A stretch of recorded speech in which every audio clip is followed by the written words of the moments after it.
Why is DeFi growing?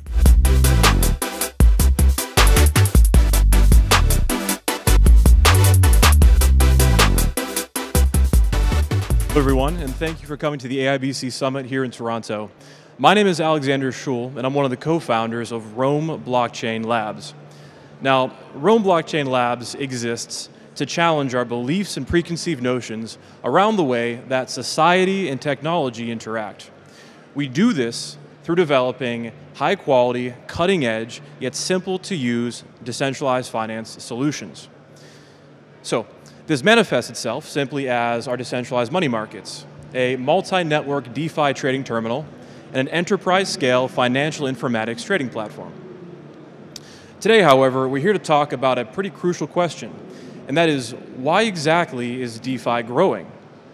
Now, in order for us to begin this conversation, we have to actually ask ourselves a second question, and that's, how does the average person understand money?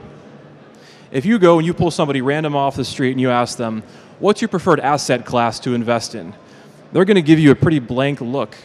And that's because most people only know how to make money in two ways. That's through working or through paying somebody else to invest for you. Now, working for your money is a tremendously respectable venture, except it's far more efficient in the long term to actually invest your money directly. The problem is that no one really knows how to do that. Decentralized finance is changing this.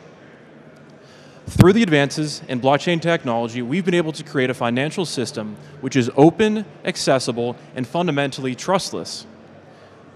Through this system, anybody with internet access can actually walk into multi-billion-dollar markets, and they can do this without having to provide identification.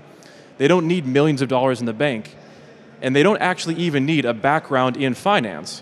Now, that has its dangers. However, just like all the technology advances, which has helped positively shape the future of humanity, we have to allow early adopters to make their mistakes. They're rewarded for their risk, and they act as examples of what not to do to their followers in the future. Now, there's been a tectonic shift in the future of finance that I honestly don't know if people are seeing or if no one wants to talk about. And it's that centralized banks and governments actually don't have control over money anymore. The very nature of blockchain technology is such that digital assets can be created, shared, and managed on a decentralized network, one which is inexorably uncontrollable from one person or group of people. In fact, anybody can create a smart contract, mint a token associated with its value and utility, and then sell that asset on a centralized exchange. This can be done trustlessly and without the oversight of a government. If a government or a company wanted to even shut down a decentralized service, they would have to go after every single node in that network, something that we all know here is actively practically impossible. The important part to understand is that within decentralized finance, there's been a growing concern over centralization and government influence. There's a worry that centralized institutions or banks, or even governments themselves, might hamper the development.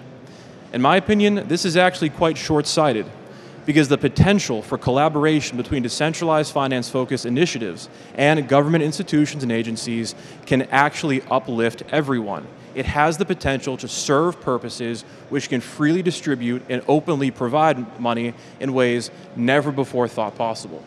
I mean, already there are tens of thousands of people around the world who have created generational wealth in just a matter of a couple years because they were early, smart, or lucky when it came to blockchain technology.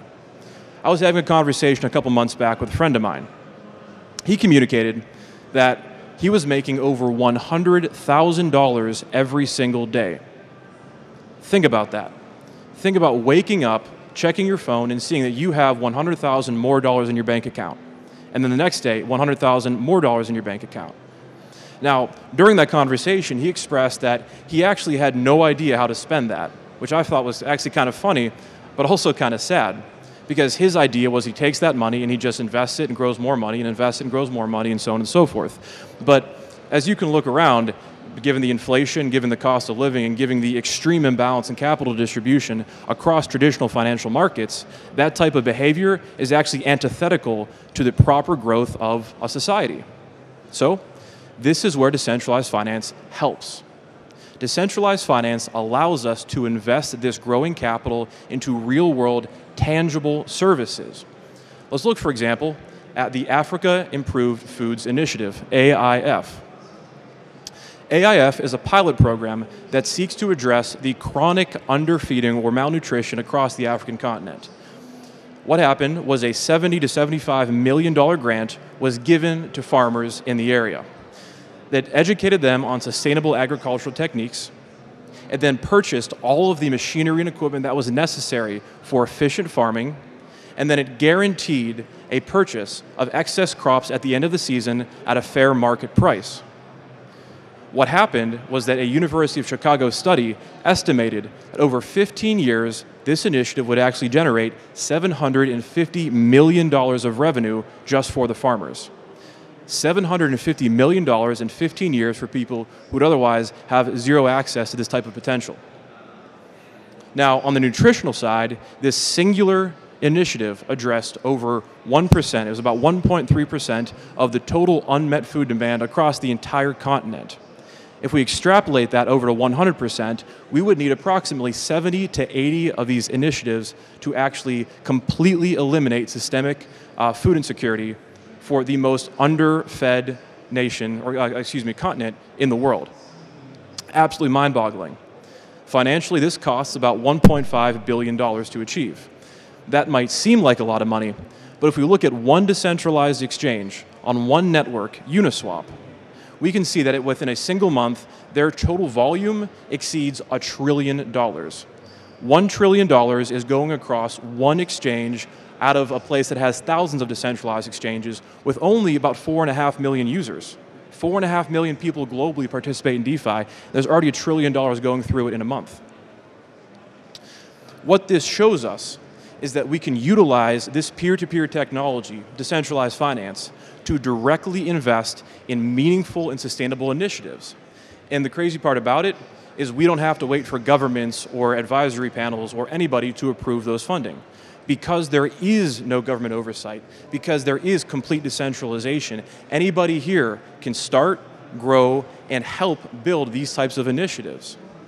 So, to answer our question about why exactly is DeFi growing, decentralized finance is growing because the common person, an average individual, now has access to meaningful capital generating opportunities.